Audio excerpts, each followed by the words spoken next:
Mercredi 14 octobre 2020. Merci de l'attention et bienvenue dans cette édition dont voici le sommaire. Présidentielle du 18 octobre, le Premier ministre chef du gouvernement appelle les sages à œuvrer pour la consolidation du tissu social en cette période électorale. C'est à la faveur de sa rencontre avec la notabilité de la Haute-Guinée. Les acteurs de la société civile s'engagent en faveur d'une élection sans violence. Un projet lancé dans ce sens pour un bon déroulement du scrutin. Plus de 750 observateurs seront déployés dans les bureaux de vote. Au sommaire encore, l'entrepreneuriat féminin se matérialise en Guinée. 600 femmes viennent de bénéficier d'un appui financier et technique du ministère de la Jeunesse à travers le projet YouConnex. Mesdames et messieurs, bonsoir. Mais avant de développer ce titre, ce message du président américain Donald Trump à son homologue de Guinée, professeur Alpha Condé. Cher Monsieur le Président, au nom du peuple américain, je tiens à vous féliciter, vous et le peuple de Guinée, à l'occasion de la célébration du 62e anniversaire de votre indépendance. En ces périodes difficiles comme celle-ci, il est important de se souvenir des occasions qui unissent notre peuple et élèvent nos esprits. Je saisis également cette occasion pour vous réaffirmer les liens historiques entre nos deux grands pays fondés sur l'amitié et le respect mutuel. Les États-Unis soutiennent le peuple de Guinée. Que Dieu continue de bénir le peuple guinéen dans l'année à venir. Signé Donald Trump, président des États-Unis d'Amérique. Le Premier ministre, chef du gouvernement, vient de séjourner en Haute-Guinée. Docteur Ibrahima Kassory Fofana a rencontré la notabilité, les leaders religieux. À Kankan, Chigiri et Farana, le chef du gouvernement les a invités à s'investir davantage dans la consolidation de la paix et de la cohésion sociale. Tour à tour, les leaders religieux ont promis de promouvoir l'unité des Guinéens, surtout en cette période électorale. Le point avec Hadi Kamara. Kankan Nabaya, une cité hospitalière, une ville à la générosité légendaire. Cette grande agglomération de l'Est, capitale de la Haute-Guinée, accueille avec faste le Premier ministre chef du gouvernement. Dr Ibrahima Kassory Fofana est conduit au quartier Kabada, chez le Sotikemo, le grand patriarche de la ville et l'agent Soumane Kefinkaba. Le collège des sages a unanimement exprimé sa volonté de faire taire les ressentiments dans cette cité de tolérance et de diversité linguistique, culturelle et religieuse. Le grand imam de Kankan officie des bénédictions en faveur de la paix et de la concorde en Guinée.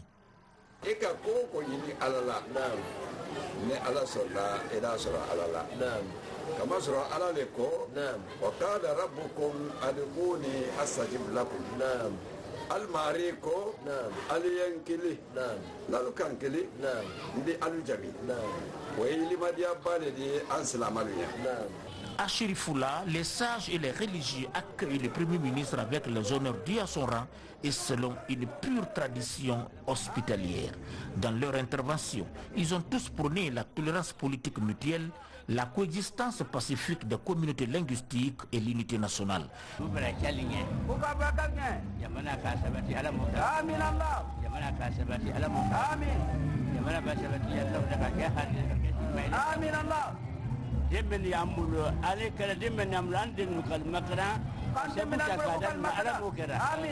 Le Premier ministre Dr Ibrahima Kassory Fofana s'est ensuite rendu dans le Mandembere à Sigiri. Cette ville incarne les valeurs traditionnelles du Manding à travers le Balumba, le siège des sages au quartier Sigiri Nkoro 1. Les sages ont rendu hommage au professeur Alpha Condé qui met tout en œuvre pour consolider la paix et l'unité nationale. Bismillahirrahmanirrahim. Alhamdulillahi rabbil alamin. Rahmanirrahim. Maliki yawmiddin. Iyyaka na'budu wa iyyaka nasta'in. Ihdinas siratal mustaqim. Hadi Kamara, nous restons dans la savane guinéenne pour signaler la fin du séjour de travail du ministre de la Justice Garde des Sceaux à Madiana et Sigiri. Dans ces différentes juridictions, le ministre Mori Doumbouya a réitéré son engagement à poursuivre la réforme du secteur. La démarche vise à construire une justice forte. Tcherno Younoussaba sur les pas du ministre. C'est dans ce nouveau palais de justice que le garde des Sceaux a conféré avec le personnel judiciaire et les citoyens de Mandiana.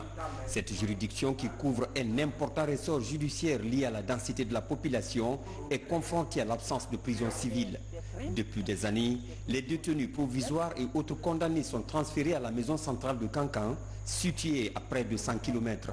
Une problématique qui affecte le bon fonctionnement de la chaîne pénale dans la zone. Ici, présentement, la justice de Mandiana, depuis très longtemps, est confrontée à des difficultés, dont, entre autres, le manque de la prison civile. Chaque fois que les officiers de police judiciaire terminent l'enquête là-bas et défèrent les suspects et les dossiers au tribunal, les gens dont la détention préventive est nécessaire, on est obligé de poser les actes et retourner les gens, les confier soit au niveau de la police, soit au niveau de la gendarmerie. Aujourd'hui, l'espoir est né avec l'octroi d'un site devant abriter la nouvelle prison de Mandiana. Le ministre de la Justice est sur le terrain pour toucher du doigt les réalités. Je suis convaincu que si cette nouvelle prison voyait le jour, les populations cesseraient de subir vraiment le calvaire de transfèrement, voilà, en direction de la ville de Kankan. J'étais avec vous à la maison centrale de Kankan. Vous avez vu combien de citoyens de Mandiana qui sont transférés et qui n'auraient pas dû l'être malheureusement à Kankan, soit en détention préventive ou pour purger une peine définitive. Après Mandiana, Maître Mori Doumbouya s'est rendu à Sigiri. Ici, il a rencontré les 250 détenus de la maison centrale. L'entretien porte sur les motifs de l'incarcération et les conditions de détention. Des insuffisances ont été relevées par le garde des Sceaux dans certains cas. Et promesse est faite de les corriger. On a eu à relever certaines anomalies. Ces anomalies nous donnent l'assurance ici que ces anomalies seront corrigées dans un bref délai. Partout où il est passé, le garde des Sceaux s'est assuré du respect des normes minimales en matière de détention.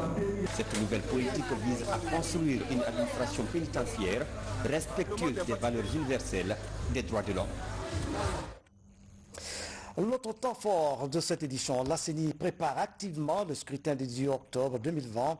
Les magistrats chargés de la centralisation du vote, après une formation, seront déployés dans les 38 circonscriptions électorales du pays et vont présider la centralisation des voix pour permettre à la CENI de proclamer des résultats conformes au suffrage exprimé. Saïd Mandialo. Pour la présidentielle du 18 octobre prochain, 38 magistrats sont mobilisés pour présider la centralisation des résultats. Ils seront assistés dans cette activité de 4 autres membres, dont 2 assesseurs désignés par les partis en compétition. Cette opération consiste à juger les procès-verbaux, à déterminer et récapituler les suffrages obtenus pour chaque candidat et aussi à les traduire en pourcentage. Bref, juger les résultats des opérations de dépouillement du scrutin. Vu son importance, la centralisation des votes est incontournable et nécessite une préparation judicieuse qui consiste non seulement à la mise en place des commissions, mais surtout la formation des membres des dites commissions. Cette formation sur le processus relève de l'article 86 du Code électoral révisé. Elle donne le canevas de travail pour une meilleure totalisation des voix au niveau de chaque circonscription. Les modules, ils sont riches et variés. Il y a des modules qui sont liés au cadre juridique et réglementaire du travail qui est fait par les membres de CACV. Il y a des modules qui sont liés à la remontée sécurisée des données. Il y a des modules, le module qui est lié à la technique même qui doit être suivi. Aussi les responsabilités et les rôles qui sont dévolus aux membres de CACV. Il faut préciser que la première mission qui attend ces magistrats sur le terrain, c'est la démultiplication des enseignements reçus aux autres membres dans les 33 préfectures du pays. Traiter des informations en toute responsabilité, la question réunie à Conakry des journalistes des médias publics et privés. Il s'agit de renforcer leur capacité dans le traitement des informations en période électorale. L'initiative vise à permettre aux hommes de médias de véhiculer des messages équitables en vue d'une élection apaisée. Bakary Bambakondi. Les journalistes à l'école de la déontologie et de l'éthique de la profession à quelques jours de la présidentielle. Ils sont de la presse privée et publique à participer à cet échange d'idées et d'expériences pour une élection apaisée. Ces hommes de médias seront outillés et renforcés sur le rôle de la responsabilité des médias dans la couverture des élections en 48 heures. L'idée est de la direction générale du centre de formation du ministère de la Communication. Les délits de presse ou bien les délits commis par voie de presse, n'est-ce pas, intéressent au premier chef justement les journalistes, parce que c'est eux qui sont chargés de relayer les bons propos, mais aussi, n'est-ce pas, les mauvais propos. Et pour que justement cette élection soit la meilleure, la bonne, une élection crédible et apaisée, il faudrait fondamentalement une contribution de la presse. En cette période électorale, les hommes de médias ont un rôle capital à jouer dans la préservation de la paix. À l'issue de la formation, ils doivent maîtriser la collecte, le traitement et la diffusion de l'information en toute responsabilité et équité. En plus, assimiler le code électoral afin d'éviter tout propos incendiaire dans la neutralité. Le PNUD a estimé qu'il fallait soutenir cette initiative pour outiller les journalistes sur comment traiter l'information électorale dans un but d'apaisement, dans un but de prévention et d'atténuation des conflits en période électorale. En période électorale, il y a des dérapages, il y a des discours de haine, il y a des discours de nature à ébranler notre unité et nous encourageons les journalistes à ignorer ces discours-là pour que le citoyen dorme en paix et qu'il se réveille en paix. Après ces 2 jours, les initiateurs attendent des participants, des journalistes responsables, libres et dépourvus de toute idée partisane dans le traitement de l'information. Dans l'actualité électorale toujours, la mission d'observation de la CEDEAO en séjour de travail à Conakry a échangé mardi avec l'unité spéciale de sécurisation des élections. Objectif renforcer la sécurité des candidats, des observateurs et du matériel électoral. La rencontre a pris fin sur une note d'espoir. Commandant Morikaba. Comment se fait la sécurisation des candidats en lice pour l'élection présidentielle du 18 octobre prochain, celle des observateurs et le matériel électoral? Voilà entre autres préoccupations des observateurs de la CEDEAO en arrivant au centre des opérations de l'unité spéciale de sécurisation des élections. Ils ont juste besoin de me déposer un plan de déploiement avec les adresses de chacun des observateurs de la CEDEAO.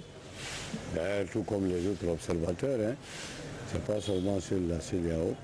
Ensuite, nous allons les référer sur les unités déconcentrées de l'ICEL de l'intérieur du pays. Ce sont ceux-là qui vont recevoir chacun de ces observateurs.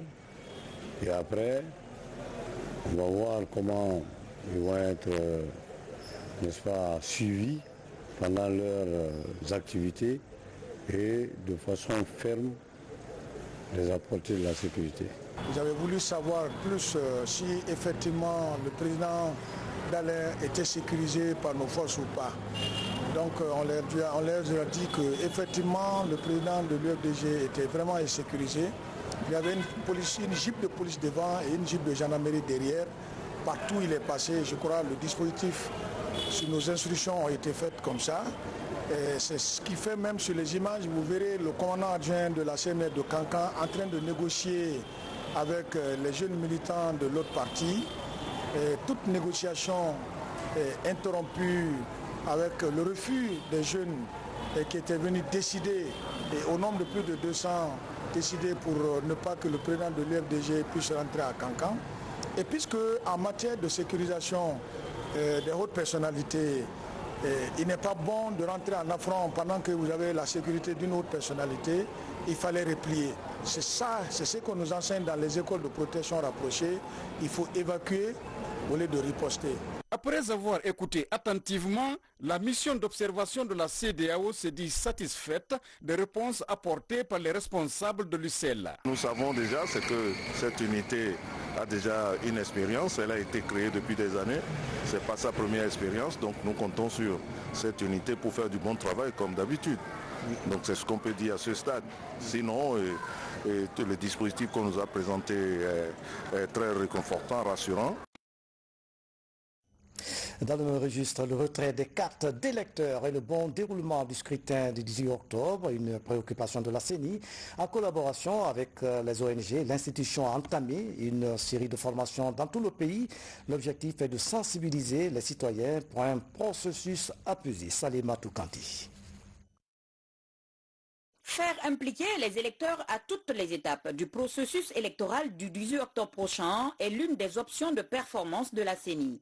À ce stade, les efforts sont concentrés sur le niveau de retrait des cartes d'électeurs, la sensibilisation pour une campagne électorale apaisée et comment faire un vote utile pour son candidat. À Farana, des agents sensibilisateurs sont initiés à un système innovant de rabattage dans les ménages. Nous sommes là pour former les agents en ce qui concerne la sensibilisation des citoyens pour le retrait des cartes d'électeurs et surtout les enseigner comment est-ce qu'il faut voter avec les spécimens.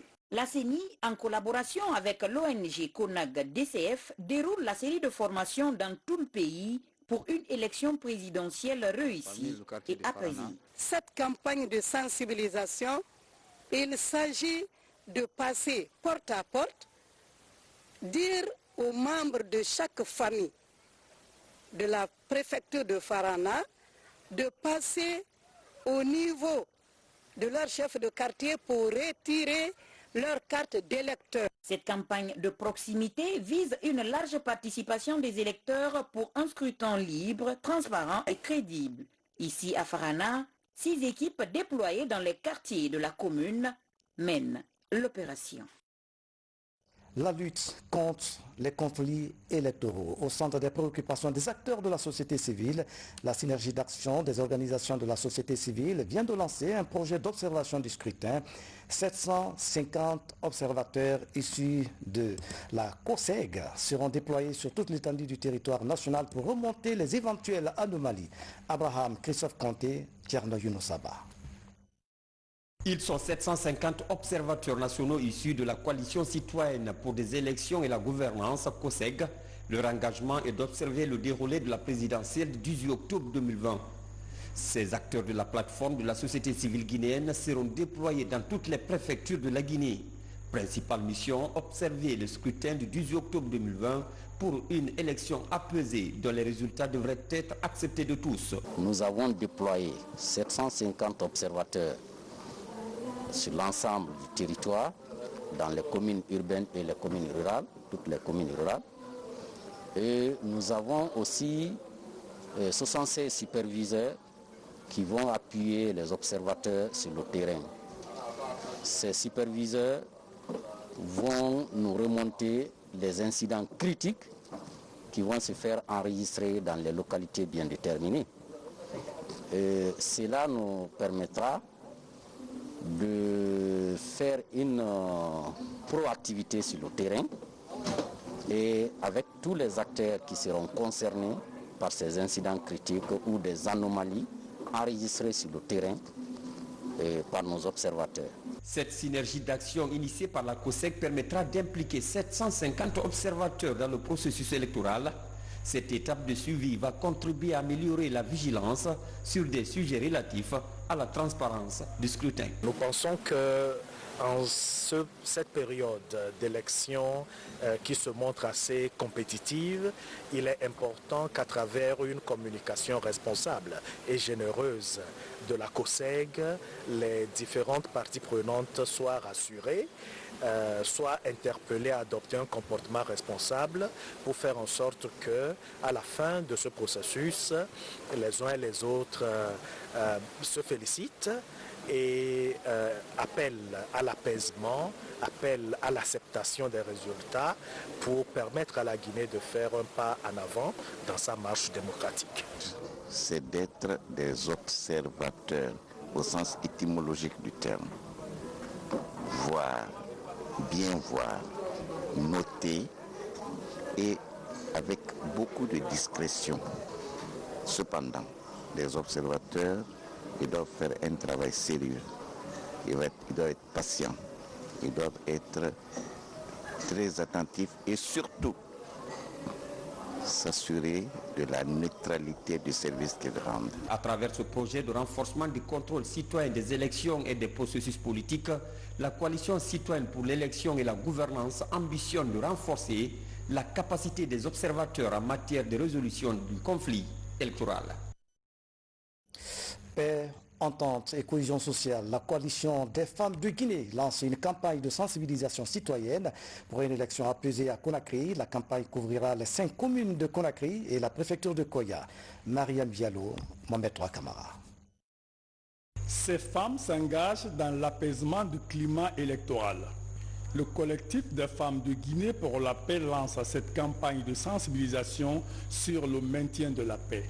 Les messages de paix et de promotion de vivre ensemble sont véhiculés. Ce message que nous voulons passer aux animateurs, c'est de faire la sensibilisation porte à porte pour qu'on ait des élections libres, pacifiques, transparentes, inclusives, apaisées et acceptées de tous.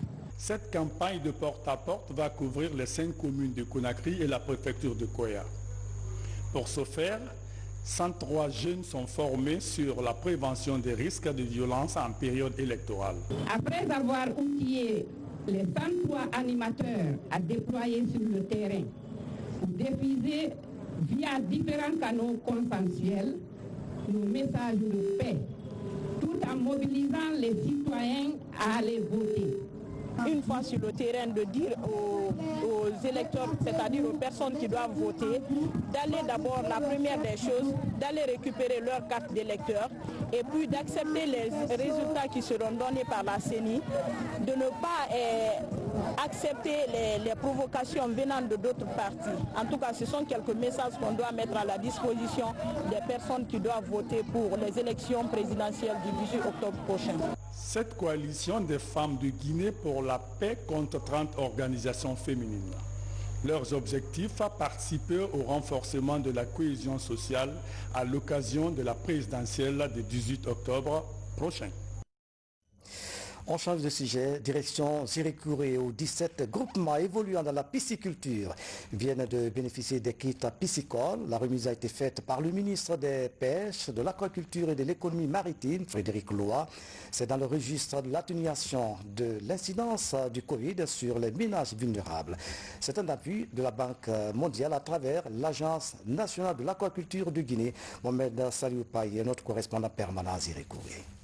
Depuis un certain temps, la pisciculture connaît un développement rapide en région forestière grâce à l'accompagnement de plusieurs projets. La dernière en date, la pisciculture commerciale familiale de Guinée, Piscofam. Malheureusement, cet élan est freiné depuis mars 2020 par l'apparition de la pandémie du Covid-19. Dans le souci de redynamiser le secteur, le chef du département des pêches, de l'aquaculture et de l'économie maritime a remis des kits piscicoles à la Fédération des pisciculteurs de la Guinée forestière. Ces kits sont composés de semences, d'aliments composés à poissons, de filets de pêche, de moules de vidange et d'outils d'accompagnement. Je suis convaincu que l'élan amorcé sur le terrain sera renforcé et ne souffrira d'aucune difficulté dans l'atteinte des résultats de production de poissons frais, accessibles à tous dans vos zones d'intervention. Ces kits piscicoles sont destinés aux ménages vulnérables des 17 unions préfectorales de pisciculteurs de la région forestière. En réceptionnant ce jour si important, cet important lot de matériel de pisciculture et de pêche en faveur de notre fédération, vous venez satisfaire une partie des besoins souvent exprimés par nos paysans qui constituent pour nous un appui complémentaire au projet Piscofam qui a été possible grâce au soutien de votre département à travers l'appui intimable de l'ANANG. Nous louons en ce jour solennel les efforts de la Direction générale de l'ANANG et du ministère de l'Agriculture.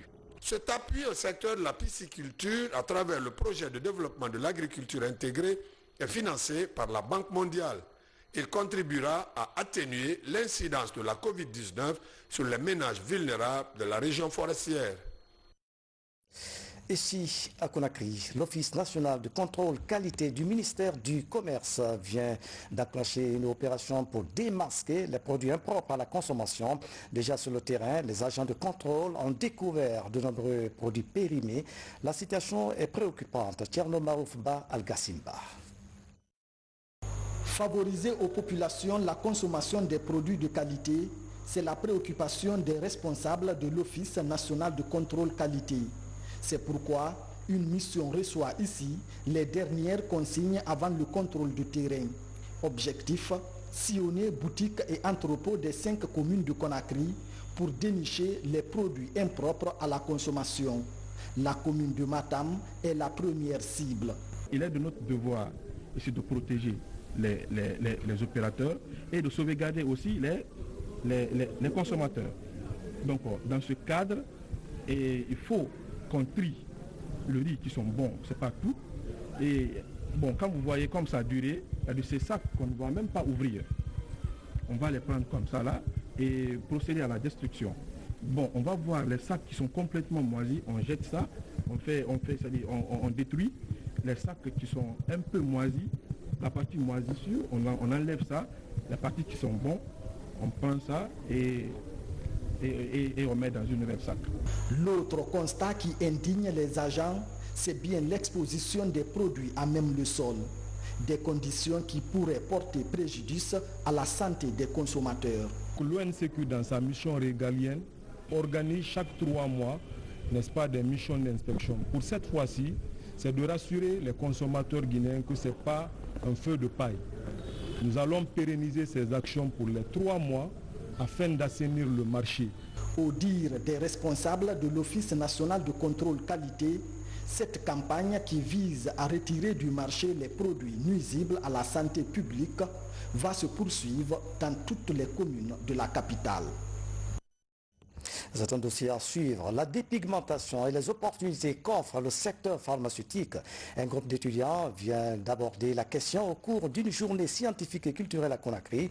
La rencontre a permis aux étudiants en fin de cycle universitaire d'être mieux informés sur les difficultés du marché de l'emploi. Mounir Bari, Younoussa Tawel Kamara. C'est une journée scientifique et culturelle des promotions sortantes de 3 institutions d'enseignement supérieur du pays. Ils sont plus de 250 étudiants en pharmacie à se retrouver autour d'un idéal, celui de bâtir ensemble leur avenir. En fin de cycle supérieur, ces futurs cadres ont saisi l'occasion pour aborder plusieurs thématiques dont la santé et la dépigmentation. D'autres questions liées aux opportunités d'emploi ont été également abordées. Il y a des étudiants ivoiriens, tchadiens, et camerounais, nigérians, comoriens même, des étudiants qui viennent de toute horizon. Donc on a jugé nécessaire de faire ressortir non seulement pas la culture guinéenne, mais aussi la culture de ces étudiants qui sont là sur le territoire guinéen, qui ont passé 5 années ensemble. Je crois que c'est une exception. Avec les compétences acquises dans la classe et au lieu des stages, nous savons que dans le marché d'emploi, Inch'Allah, par la grâce de Dieu, nous n'aurons pas beaucoup de difficultés avec les CV que nous allons déposer. Ces 3 promotions décident d'unir leurs forces pour affronter le marché de l'emploi de plus en plus concurrentiel. Nous, en tant que jeunes, nous évoluons dans le système d'entrepreneurial. C'est pourquoi il y a eu une thématique qui a été abordée aujourd'hui sur les débouchés de la pharmacie. Grâce à ces débouchés, parce que la pharmacie ne se limite juste pas à l'officine et au laboratoire. Il y a autres débouchés qui peuvent permettre à la couche juvénile maintenant là de pouvoir travailler dans des conditions les meilleures. Notre obligation est de vous former sur tous les plans pour que administrativement et prochainement vous puissiez vous comporter mieux. Cette rencontre scientifique a permis aux recteurs, fondateurs, étudiants et scientifiques de s'engager à relever les nombreux défis dans le secteur et promouvoir l'excellence. L'entrepreneuriat féminin fait du chemin en Guinée. Le projet YouConnect, à travers le ministère de la Jeunesse, s'engage à appuyer 600 femmes pour leur insertion socio-professionnelle. Un débat a été animé à cet effet pour mieux expliquer les avantages liés à ce projet. Abdul Aziz Baldé a suivi la rencontre. En Guinée, la représentation des femmes est estimée à 52% de la population. Une couche que le professeur Alpha Condé porte à cœur. Son autonomisation reste une préoccupation majeure pour le gouvernement guinéen et ses partenaires. Dans cette salle, un débat sur l'auto-emploi est ouvert. Une dizaine de femmes apprennent la notion de l'entrepreneuriat féminin pour former des futurs mentors. Dans un premier temps, d'identifier 40 femmes mentors qui sont dans des secteurs porteurs de développement, qui ont déjà été des modèles dans leur communauté pour qu'à leur tour, elles puissent aussi encadrer 600 jeunes femmes. Comme vous savez, le gouvernement guinéen a fait de l'autonomisation des femmes une priorité. Donc ce projet va s'inscrire en droite ligne avec les objectifs du gouvernement, à savoir autonomiser les femmes, faire en sorte qu'elles puissent jouer leur pleine capacité dans le développement du pays. C'est un programme de Youth Connect à travers le ministère de la Jeunesse, soutenu par le programme des Nations Unies pour le développement. L'initiative vise à faciliter l'accès au marché, mais aussi au financement. J'ai retenu de bons échanges entre ces femmes et en tant que futur mentor de plusieurs autres femmes, j'espère apporter ma pierre à l'édifice en les accompagnant, en les aidant, en les écoutant afin d'atteindre leurs objectifs professionnels mais aussi socio-professionnels. Nous avons vraiment évoqué beaucoup de choses. J'ai aussi évoqué un petit peu mon parcours personnel et aussi le rôle que les mentors ont joué dans ma propre carrière professionnelle. Mais je pense qu'on a là un lot de 40 jeunes femmes et jeunes hommes qui seront certainement, je pense, très bons. Ces futurs mentors s'engagent à partager leurs connaissances à travers d'autres femmes entrepreneurs. Leur mission consiste à accompagner le gouvernement guinéen dans la promotion de l'auto-emploi afin de générer des ressources durables et rentables pour les bénéficiaires. Voilà, c'est la fin de cette édition à tous. Merci de nous avoir suivis. Excellente soirée où que vous soyez dans le monde. À demain.